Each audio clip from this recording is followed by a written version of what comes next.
한 1분 정도 되는 우리 영상을 잠깐 보고 여러분 아시는 영상입니다. 한번 보고 말씀을 나누도록 하겠습니다.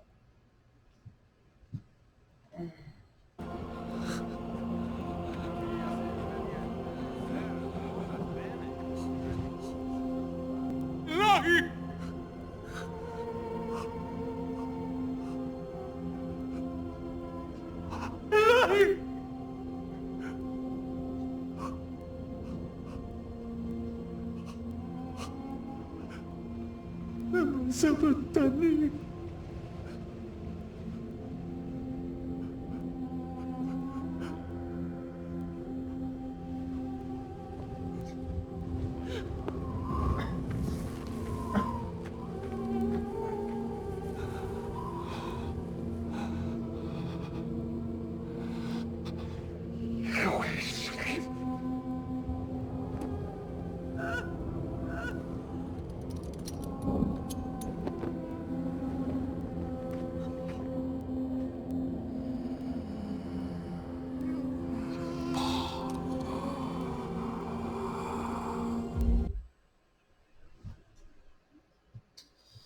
저 영화를 오래전에 다들 보신 장면일 겁니다.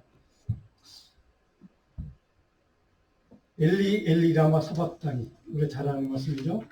나의 하나님, 나의 하나님, 어찌하여 나를 버리셨나이까. 외치면서 주님의 시선이 어디로 향해 있습니까? 하늘을 향해서, 하나님을 향해서 시선이 고정되어 있죠. 그리고 또 한 명의 시선, 그 어머니 마리아, 어머니 마리아의 십자가에 달려 죽임 당하고 있는, 죽어가는 그 아들을 바라보는 어머니 마리아의 시선. 저는 그 예수님이 저 마지막 순간에 저 하늘을 바라보며 마지막 남긴 그 말씀, 그 순간 그의 눈이, 그의 시선이 어디에 머물러 있는지. 어쩌면 예수님은 저 마지막 순간 하나님 아버지를 향하여 시선을 고정했을 것입니다. 자신의 십자가 고난과 피 흘려 죽는 그 희생을 통해서 우리 모든 인류를 위해서 제 자신을 구원하기 위해서 하나님의 구원의 은총과 하나님의 영원한 생명과 긍휼과 은혜와 사랑과 자비를 간절한 마음으로 간구하면서 하나님을 바라보며 그렇게 마지막 말씀을 남기셨을 것으로 믿습니다. 아마도 주님의 마음속에는 목자 없는 양 같은 잃어버린 한 영혼에게 하나님의 구원의 은혜를 간구하면서 또 하나님의 아버지의 그 은혜를, 구원의 은혜를 간절히 사모하는 마음으로 그렇게 하늘을 응시하며 저 말씀을 남기셨을 것으로 생각합니다.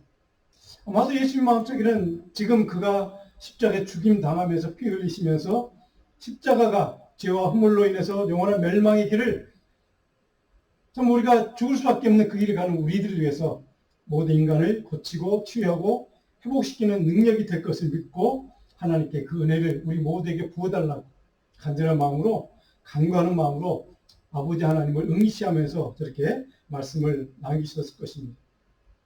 그래서 어른 루체라는 분은 이렇게 막간 글을 통해 십자가의 진리를 이렇게 간증하고 있습니다. 같이 한번 읽어볼까요? 십자가의 목적은 고칠 수 없는 것을 고치는 것이다. 우리 인간의 죄와 허물과 우리의 잘못으로 인해서 우리 영혼이 타락하고 또 범죄하고 고장이 나면 하나님은 우리를 버리실까? 하나님 아버지는 우리 인간을 우리가 죄로 인해서 고장이 난 영혼이라고 우리를 결코 버리지 않는 분입니다. 우리는 살다가 보면 어떤 물건이 쓰다가 고장이 나면 그것을 버리거나 고쳐보려고 해도 안 고쳐지면 그냥 버리고 다른 것을 사면 됩니다. 그렇죠? 근데 하나님은 우리 영혼을, 저와 여러분의 영혼을 고장났다고 해서, 죄로 타락했다고 해서 그것을 고칠 수 없다고 버리시는 분이 아니라는 사실입니다. 우리 영혼이 비록 고장난다 할지라도 하나님의 긍휼의 손에 붙들리면 우리는 버림받지 않고 반드시 고침받고 치유받고 회복될 수 있다는 사실을 우리는 믿고 그 믿음에 따라서 주님 앞에 주님의 자녀로 또 주님의 말씀을 순종하고 또 노력하며 그 하나님의 뜻대로 살려고 노력하는 신앙생활을 우리가 하는 것입니다. 왜 그렇습니까? 주님께서는 골고다 십자가에서 피 흘려주심으로 그 피 흘림의 대가가, 보혈의 능력이 우리가 해결할 수 없는 우리의 고장난 영혼의 문제를 하나님이 죽음의 문제를, 영원한 멸망의 문제를 하나님께서 해결할 수 있다고 예수님은 믿었기 때문에 바로 그런 십자가에서 하나님을 응시하며 저렇게 죽을 수가 있었던 것입니다. 고장난 사람, 잃어버린 영혼, 상처 입은 사람들, 그런 존재가 바로 저와 여러분이었습니다.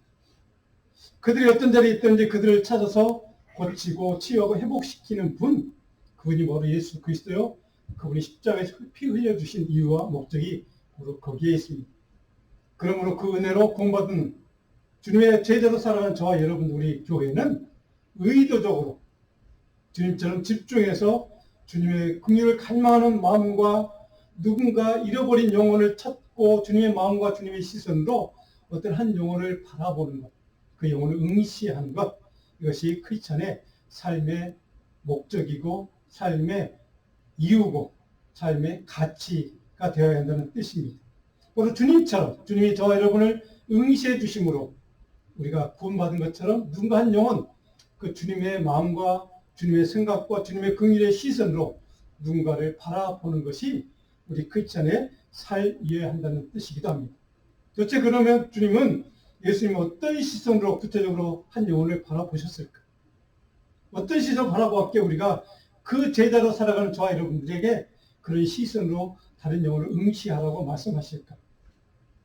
오늘 본문의 이야기는 우리가 너무나 잘 알고 있는 삭개오라는 인물에 대한 이야기입니다. 그는 키가 작았다고, 세리장이라고, 그리고 그는 부자라고, 그렇게 성경은 우리에게 그의 삶의 환경에 대해서 증언을 해줍니다. 그런데 중요한 것은 오늘 우리가 성경을 쭉 읽어보면 본문에 기록된 많은 사람들이 그를 바라보는 시선이 하나 있죠. 그를 죄인이라고 바라봅니다. 죄인. 사람들에게 미움당하고 소외당하고 배척당하는 삶을 삽니다. 참 고독했을 것입니다. 부자이긴 하지만 또 세리장이라고 하는 높은 직책과 권력이 있지만 그는 굉장히 외로운 삶을 살았던 인물이라는 것을 우리는 보게 됩니다. 그런 삶을 살아가던 삭개오를 예수님은 도대체 어떤 시각, 어떤 관점, 어떤 시선으로 그를 응시했을까? 오늘 본문의 설교 노트북의 첫 번째, 예수님을 만나고 싶어하는 삭개오의 깊은 영적인 갈망에 예수님은 그것을, 그의 깊은 영적인 갈망을 예수님 봐주셨습니다. 오늘 1절에서 5절까지 기록된 내용이 바로 예수님과 삭개오가 처음 만나는 장면 이야기입니다.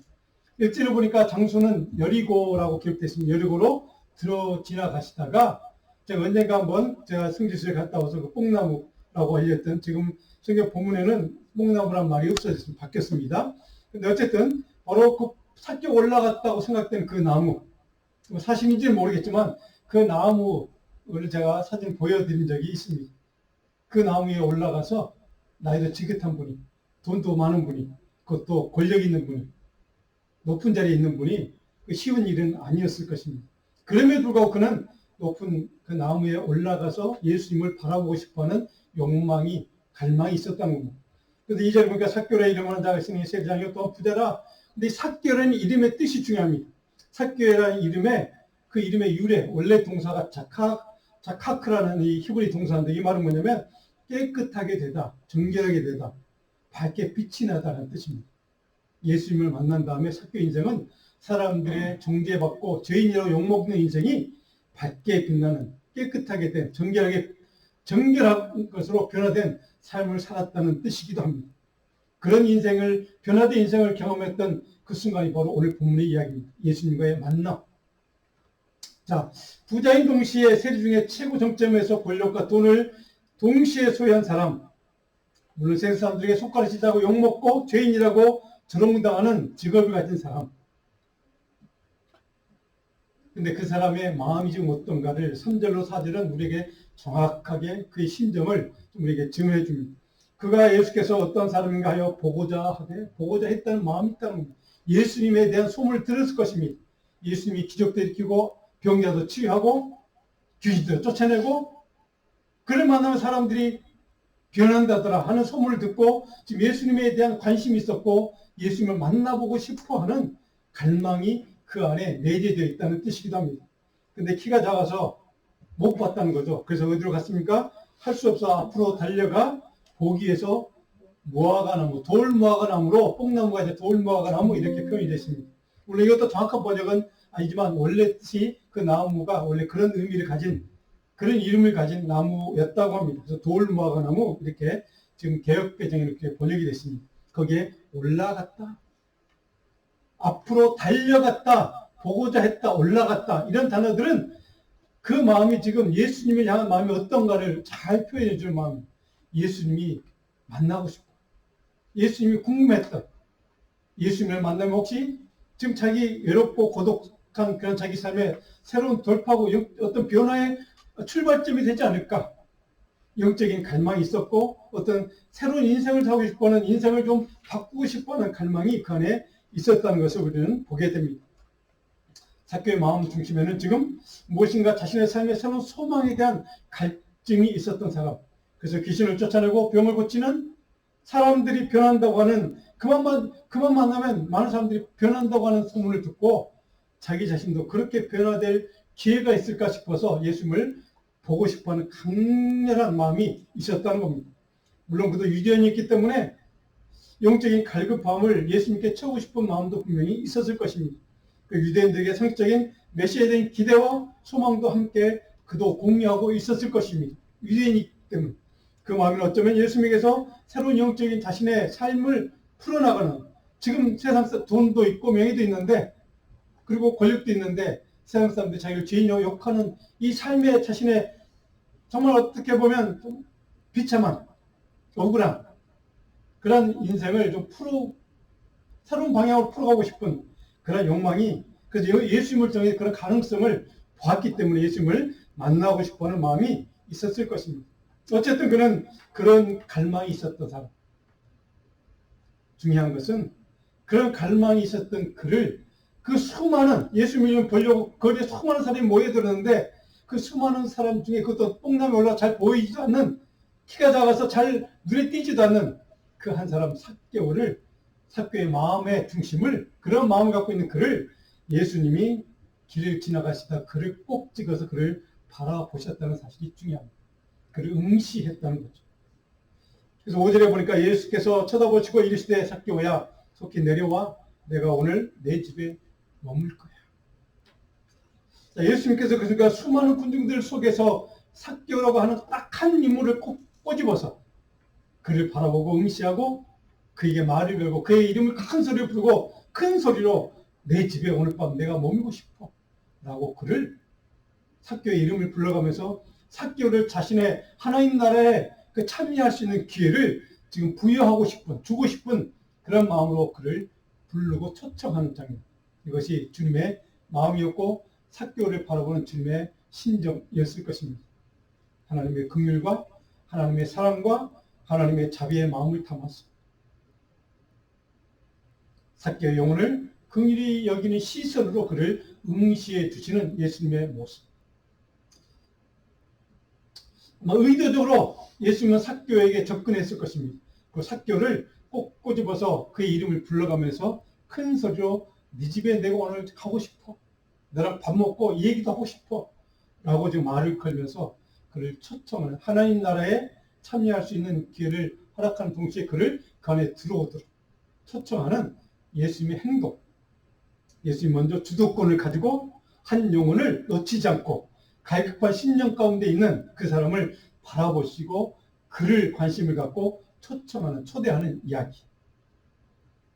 예수님의 이런 행동은 정상적으로는 매우 이해하기가 힘든 행동이었습니다. 수많은 사람들이 지금 예수님에 대해서 관심을 갖고 보고 싶어 해서 긍정적으로 호의적으로 지금 환호하면서 반응하는 사람들이 많이 있는데 그 모든 자기를 환대해 주는 사람들 다 물리치고 딱 한 사람. 그것도 사람들에게 당시 세상 사람들이 욕먹고 죄인이라고 인정받고 그리고 배척당하는 소외된 한 영혼 그 사람에게 접근해서 그 사람만 바라보고 그 사람만 집중하고 그 사람만 응시하는 이 행동은 결코 예수님이 해서는 안 될 행동이었습니다. 왜? 그렇게 하면 자기를 한대는 그 수많은 사람들을 버려두고 죄인인 한 사람에게만 관심을 가지는 예수 행동은 유대 종교 지도자 욕먹기 딱 좋은 꼬투리 잡기 딱 좋은 행동이었기 때문에 그렇습니다. 하나님의 아들 메시아라고 하는 자가 스스로 의롭다 하는 자가 죄인인 저 그것도 세리장 삭개오를 만나서 그 집에 들어가서 같이 공동 식사를 같이 이 탁자 위에서 같이 밥을 먹고 얘기를 나눈다? 아, 메시아라면 그럴 수가 없어. 진정한 메시아라면, 의로운 자라면 죄인과 함께 밥을 먹을 수가 없어. 라고 꼬투리 잡힐 수 있는 상황입니다. 예수님이 그걸 몰라서 그렇게 행동했을까요? 예수님의 행동에는 다분히 의도적인 행동. 너희들이 죄인이라고 생각하고 정죄하고 욕하는 그 한 영혼에 대해서 나는 관심이 있어. 그 영혼을 찾아서 그 영혼을 바라보고 하나님의 긍휼과 하나님의 그 은혜의 시선으로 바라보고 그에게 나아가고 다가가고 접촉하려고 하는 것이 바로 내 뜻이야. 하나님의 마음이야. 이것이 예수님이 이렇게 의도적으로 이런 행동을 보여주는 목적이었음을 우리는 그 다음 단락에서 보게 됩니다. 도대체 이 예수님의 행동은 왜 그렇게 하실까? 예수님의 이야기 어려운 행동을 보고 당사자인 삭개오는 어떤 반응을 보여주는가? 그리고 그 주변에 있던 수많은 사람들은 그 행동을 보고 어떻게 반응하는가 하는 것이 큰 단락 6절과 7절에 기록되어 있습니다. 삭개오의 긍정적인 반응을 우리는 잘 아는 이야기입니다. 그런데 사람들은 어떻게 반응합니까? 적대적으로 정죄의 시각으로 지금 바라보는 겁니다. 누구를요? 삭개오라는 인물을. 물론 예수님도 그렇게 바라보는 겁니다. 6절에 보니까 삭개오가 어떻게 반응합니까? 예수님 그 초청에 대해서, 초대에 대해서 급히 내려왔다. 얼마나 반가웠으면 재빠르게 내려왔다는 표현을 썼습니다. 그리고 즐거워했다. 기쁜 마음으로 예수님을 지금 영접했다라고 6절은 우리에게 증언을 해줍니다. 그런데 사람들은 어떻게 반응합니까? 7절에 뭇사람들은 보고 수군거렸다. 중얼중얼거렸다. 욕했다는 뜻입니다. 제가 죄인의 집에 이거하러 들어갔어? 아니, 자칭 하나님의 아들 메시아라며 자기 의로운 자라며 그런데 어떻게 죄인과 함께 머물기 위해서 죄인과 함께 밥을 먹기 위해서 그 집에 들어갈 수 있어? 라고 예수님과 그 삭개오를 동시에 욕하는 장면. 삭개오는 기쁨, 너무 즐거워서 감사해서 주님을 영접하는 행동을 보여주는 반면 대부분의 사람들은 그 삭개오를 부정적으로 바라보고 죄인으로 바라봤던 그 사람들은 바로 예수님의 그 행동 하나를 통해서 예수님은 메시아가 아니다. 그도 죄인이다.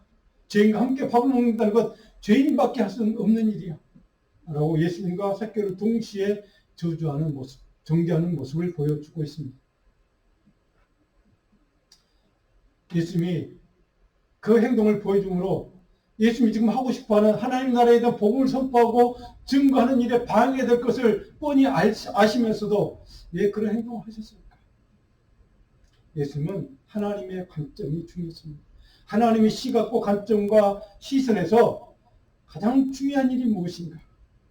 잃어버린 한 영혼, 죄인이라고 손가락질 당하고 소외당하는 너희들이 배척당하는 그 한 영혼을 찾아서 그를 구원하는 것, 이것이 하나님의 뜻이야 라는 진리를, 복음의 진리를 우리에게 가르치고 싶은 의도 때문에 이렇게 행동하는 것을 우리는 보게 됩니다. 그 행동은 영어로 하나님의 compassion, 하나님의 긍휼, 하나님의 자비, 하나님의 은혜였던 사실. 하나님의 은밀과 자비의 긍휼의 시선이 바로 삭개오라고 하는 한 죄인의 삶의 그 10년 가운데 머물렀을 때 그의 인생이 어떻게 변하는지.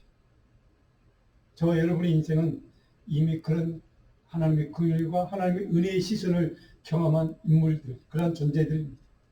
자, 여러분, 정죄에 당한 한 영혼을 향한 주님의 시선이 머물렀을 때 그는 기뻐했고 주님을 기쁜 마음으로 영접했고 그리고 그의 삶을 기꺼이 어떻게 그의 삶이 변화되는지를 증거하는 이야기가 오늘 본문의 삭개오 이야기입니다. 하나님의 긍휼과 자비와 연민의 눈으로 의도적으로 목적을 갖고 그를 응시해 주신 예수님의 모습. 삭개오는 주님의 그런 긍휼과 연민과 사랑과 은혜의 눈빛으로 자신을 응시해 주는 예수님에 대해서 어떻게 반응을 합니까? 오늘 크게 세 번째로 삭개오는 공개적으로 회개와 돌이킴의 결단을 보여줍니다. 하나님의 공과 은혜를 얻는 조건이 바로 이것입니다. 공개적으로 회개하고 돌이키는 구체적인 행동으로 자기 회개를 보여주는 것, 증명하는 것. 이것이 오늘 삭개오의 이 이야기의 클라이막스입니다. 그래서 8절에 10절에 보니까 8절에 내 소유의 절반을 가난한 자들에게 주겠사오며 내가 만일 누구의 것을 속여 빼앗은 일이 있다면 내 갑절이나 내가 갚을 것입니다. 라고 공개적으로 회개하는 회개의 마음으로 끝나는 것이 아니라 결단으로 행동으로 그는 바로 자기 회개의 모습을 돌이킴의 모습을 구체적으로 증명하는 삭개오의 모습을 우리는 여기서 발견하게 됩니다. 자신이 행한 잘못된 죄악보다 몇 값으로 대갚아주는 구체적인 회개 행동을 구체적으로 증명하고 증언했던 삭개오의 행동, 이것이 하나님의 구원의 은총을 영원한 생명을 누리는 하나님의 긍휼과 은혜의 시설을 받은 사람들이 보여주는 마땅한 구체적인 회개와 돌이킴의 행동이어야 한다는 뜻이기도 합니다. 하나님의 긍휼과 은혜의 시설을 받은 사람, 그것은 이렇게 구체적으로 삭개오처럼 돌이킴과 회개 행동을 통해서 그 은혜를 받은 자의 삶을 증명해야 될 사명이 또한 우리에게 있다는 사실을 삭개오를 통해 우리에게 깨닫게 하시는 겁니다. 회개란 삭개오처럼 실제로 돌이킴의 행동으로 증명된다는 사실을 이 이야기를 통해서 우리는 깨닫게 됩니다. 구체적인 회개의 의미로 증명하는 돌이킴의 신앙이 반드시 필요하다는 것을 삭개오를 통해 우리에게 성경은 우리에게 가르쳐주는 말씀. 그래서 에스겔서 18장을 보면 에스겔 선지자도 우리에게 이렇게 증언합니다. 우리 같이 한번 3절로 32절 같이 한번 읽어볼까요? 내가 너희 각 사람이 행한 대로 심판할지라 너희는 돌이켜 회개하고 모든 죄에서 떠날지어다. 너희는 너희가 한 모든 죄악을 버리고 너희는 스스로 돌이키고 살지라. 이것이 하나님의 구원의 은총을 누릴 수 있는 하나님의 긍휼과 자비와 그런 은혜의 시선을 누릴 수 있는 바로 긍휼의 조건이라는 뜻입니다. 하나님의 은혜, 은총의 그 시선을 받은 사람은 이렇게 바뀐다는 뜻이기도 합니다. 삭개오처럼 바로 에스겔 선지자가 우리에게 가르쳐준 것처럼 하나님의 은혜의 시선이 머무는 그러한 응시를 받은 사람, 삭개오처럼 이렇게 구체적으로 자기 회개와 돌이킴의 결단이 있는 사람이고 그런 삶이 오늘 우리 크리스찬들의 삶이라는 뜻이기도 합니다. 자, 그런데 성경을 보면 주님이 동일하게 삭개오를 바라보는 그 시각과 눈으로 그를 응시했던 그 응시를 받았던 그러나 삭개오처럼 돌이키고 회개하는 것을 거부했던 우리가 잘 아는 인물이 하나 있습니다. 마가복음 10장 17절로부터 22절까지 한 부자인 청년 이야기가 등장합니다. 예수님 만났던 사람입니다. 마가복음 10장 21절은 그래서 이렇게 우리에게 가르쳐줍니다. 한번 읽어볼까요? 예수께서 그를 보시고 사랑하시되 내가 아직도 한 가지 부족한 것이 있으니 가서 내게 있는 것을 다 팔아 가난한 자들에게 주라. 들고 와서 나를 따르라. 그를 보셨다는 이 보셨다는 말은 삭개오를 바라보는 그 눈, 그 시각, 긍휼과 자비의 시각으로 그를 응시했다는 뜻입니다. 그런 마음으로 주님이 그를 바라봤다는 뜻입니다. 그래서 나를 따라 라고 요청했지만 22절에 그 사람은 어떻게 반응합니까? 재물이 많은 거로 이 슬픈 기색을 띠고 근심하며 슬픈 기색을 띠고 이것은 슬픈 눈에 바로 예수님의 그런 긍휼과 자비와 사랑의 그 응시를 그는 따르지 못하고 순종하지 못하고 바로 그것을 순종하지 못하겠습니다. 그래서 그는 슬픈 눈을 보여주는 겁니다. 주님을 향해서 바라보지 못하는 겁니다. 순종의 눈으로 주님을 바라보지 못하는 그 마음은 괴로워서 슬퍼하며 돌아갔다고 성경은 이렇게 가르쳐줍니다. 주님의 긍휼의 시각과 응시에 대해서 믿음과 순종의 시각으로 반응하고 응시하지 못하는 것 때문에 그의 마음은 괴로웠기 때문에 그래서 슬픈 마음으로 돌아갔다. 그러나 오늘 본문의 주인공 삭개오는 어떻습니까? 그는 예수님의 긍휼과 자비와 연민과 사랑의 긍휼의 그 응시에 대해서 회개의 돌이킴과 믿음과 순종의 시각으로 예수님께 반응했습니다. 삭개오의 이런 회개와 돌이킴의 결단과 고백을 받으신 예수님은 삭개오에게 어떻게 반응하십니까? 그것이 9절에 기록되어 있는 내용입니다. 오늘 구원이 이 집에 이르렀으니 이 사람도 아브라함의 자손이었다.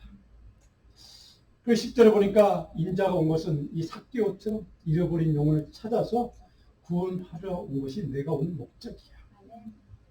하나님의 꼬리를 공개적으로 선포하는 예수님의 모습. 그래서 모든 사람들이 시각 관점에서 죄인이라고 조롱하고 비판하고 소외당했던 삭개오, 그런 비참한 인생을 살았던 삭개오, 그런 자신의 죄에 대해서 회개하고 돌이키는 실적인 행동을 통해서 그는 믿음으로 결단했고, 그 결단을 보신 주님께서 그의 죄를 구체적으로 회개를 증명하는 그의 삶을 보시고 그래서 구원을 선포하고, 이도 아브라함의 약속의 자손이야. 아브라함에게 주었던 그 축복의 자손의 자격이 있는 사람이야 라고 그의 신분을, 영적인 신분을 회복시켜주고 그를 온전한 하나님의 약속의 자녀로 지금 그의 신분을, 정체성을 이렇게 좀 고쳐주시는 이야기. 하나님의 글과 연민과 자비의 눈으로 응시해 주심으로 바로 죄와 허물로 인해 고장난 그 영혼을 고쳐주셨던 사건, 이것이 삭개오 이야기입니다. 바로 이 이야기의 핵심은 바로 거기에 있습니다. 사랑하는 여러분, 오늘 저의 인생이 우리가 나도 모르는 사이에 하나님 말씀에 불순종하고 죄와 허물로 인해서 무너지기도 하고, 또 때로는 하나님 말씀에 거역하고, 또 순종하지 못해서 그것 때문에 괴로워하고, 또 그것 때문에 참 마음이 아플 때가 있습니다. 하나님 말씀대로 살지 못하는 것 때문에, 그리스도의 복음대로 따라 순종하지 못하는 것 때문에 그 젊은 청년처럼 슬픈 기색으로 주님을 바라보지 못할 때도 있습니다.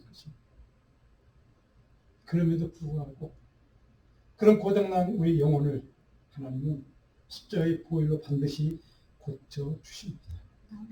바로 그 하나님의 은혜, 하나님의 긍휼과 하나님의 사랑의 시선으로 우리를 바라보시는 그 십자가의 예수님의 눈길을 우리가 기억할 수 있다. 나를 바라보시는 그 주님의 시선을 우리가 느낄 수만 있다면, 저와 여러분들의 인생이 버림당하는 인생이 아니라 주님의 그 은혜와 사랑과 긍휼의 시선으로, 그 응시하는 하나님의 긍휼의 시선으로 나는 반드시 고침받을 수 있다는 사실, 이것을 믿으십시다. 하나님 앞에서 이것을 믿는 저와 여러분의 신앙, 이것을 우리가 버리지 않는 한, 이것을 놓치지 않는 한, 이것을 경과의 끝까지 붙드는 한, 주님은 우리를 반드시 고쳐주실 것입니다. 반드시 우리를 회복시켜 주실 것입니다.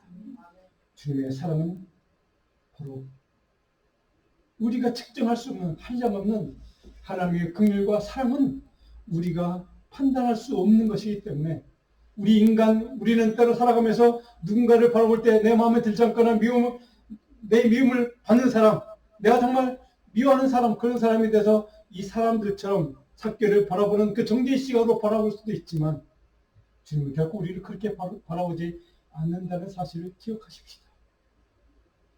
오늘 주님은 삭개오를 바라보는 그 눈, 긍휼과 불쌍히 여김과 은혜와 사랑의 눈빛으로, 그런 시선으로 우리를 바라보시고 우리를 응시해 주는 그 은혜, 그것을 잊지 않는다면, 사랑하는 여러분, 우리는 어떤 환경에 있을지라도 하나님이 반드시 우리를 찾아오시고 우리를 꼭 집어서 건져내서 우리를 하나님의 은혜 받은 자답게 하나님의 그 놀라운 긍휼의 시선으로 보시고 우리를 고쳐주실 것입니다.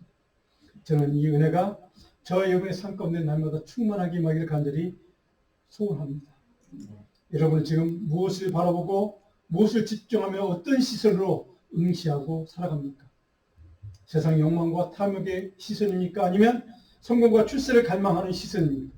아니면 돈과 권력과 힘을 추구하는 시선입니까? 아니면 사람들의 인정과 칭찬과 명예를 바라는 시선입니까? 아니면 세상의 쾌락과 기쁨과 행복을 추구하는 시선입니까? 기억하십시오. 거기에는 결코 하나님의 긍휼의 시선이 머물지 않습니다. 비록 내가 내 죄와 허물로 인해서 하나님의 나라의 백성은 자격을 상실했다고 내가 하나님 앞에 상심하고 절망하는 그런 마음일지라도, 하나님의 아버지의 품을 떠나 아까 사단의 지배 속에서 방황하며 살아간다 할지라도 하나님은 그 사랑하는 자녀의 삶에 반드시 찾아오실 것입니다. 삭개오처럼 꼭 집어서 저와 여러분을 불러주시고 하나님의 그 긍휼의 자비의 눈으로 그 시선을 바라보실 것입니다. 긍휼의 은혜를 갈망하는 마음으로 하나님의 긍휼과 자비를 사모하는 마음으로 주님의 그 십자가를 바라보십시다.